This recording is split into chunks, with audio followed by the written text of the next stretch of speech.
tomto tutoriálu si ukážeme, jak probíhá proces schvalování jak z pohledu žádajícího, tak z pohledu schvalujícího.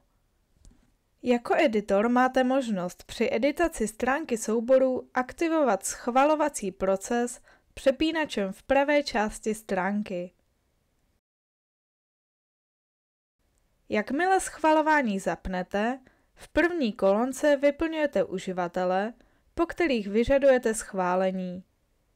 Jako schvalující lze přidat jednotlivce či celé uživatelské týmy.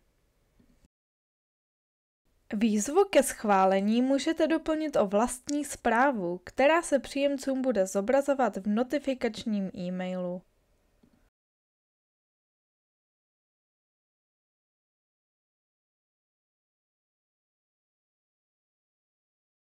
Jakmile je hotovo, potvrdíte nastavení tlačítkem Uložit. Po vypublikování stránky se dotyčným rozešle e-mailová notifikace s tlačítkem vedoucím přímo na konkrétní obsah. Současně váš požadavek ke schválení uvidí na hlavní stránce pod kartou Čeká na schválení.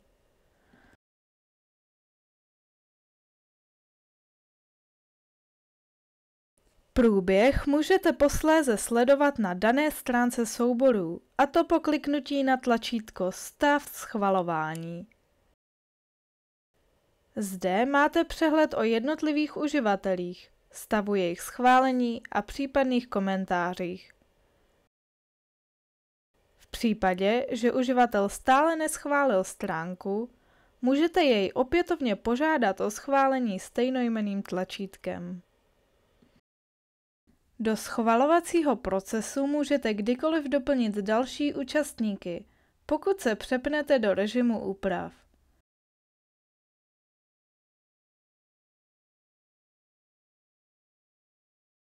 Zároveň, pokud v průběhu schvalování je nový uživatel přidán do týmu, který je ve schvalování zahrnutý, automaticky je po nich schválení vyžadováno také. Pokud je ve stránce, nad kterou je vyžadováno schvalování, provedena změna či aktualizace v rámci obsahu, všichni uživatelé jsou poté vyzváni ke schválení i této nové, aktualizované revize. Pro prohlédnutí kompletního přehledu všech zadaných schvalování máme v BrandCloudu dedikovanou sekci Přehled schválení, kterou naleznete v uživatelské sekci Přehledy, nebo se do ní prokliknete přímo ze stránky. Zde vidíte veškeré zadané žádosti o schválení a jejich aktuální stav i s komentáři.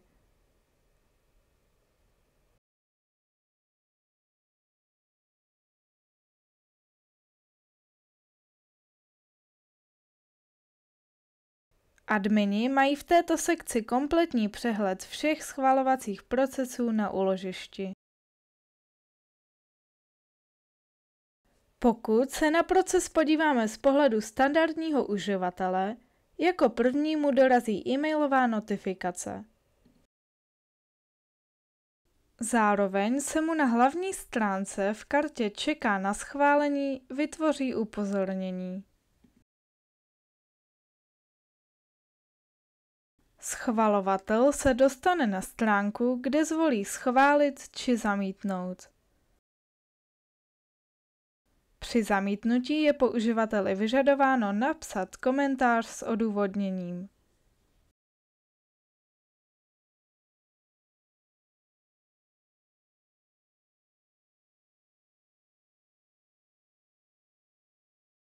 Stejně jako admin, i standardní uživatel může přistupovat do sekce kompletního přehledu vyžadovaných schválení, kde si může kontrolovat své konkrétní žádosti a v jakém jsou stavu.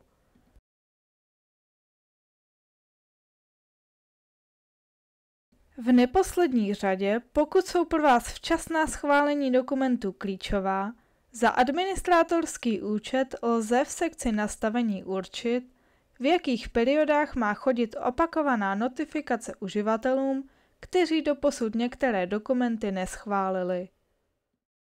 Doufáme, že vám tutoriál přiblížil a usnadnil práci se systémem schvalování a že vám schvalování zefektivní a zjednoduší práci tak, jako nám.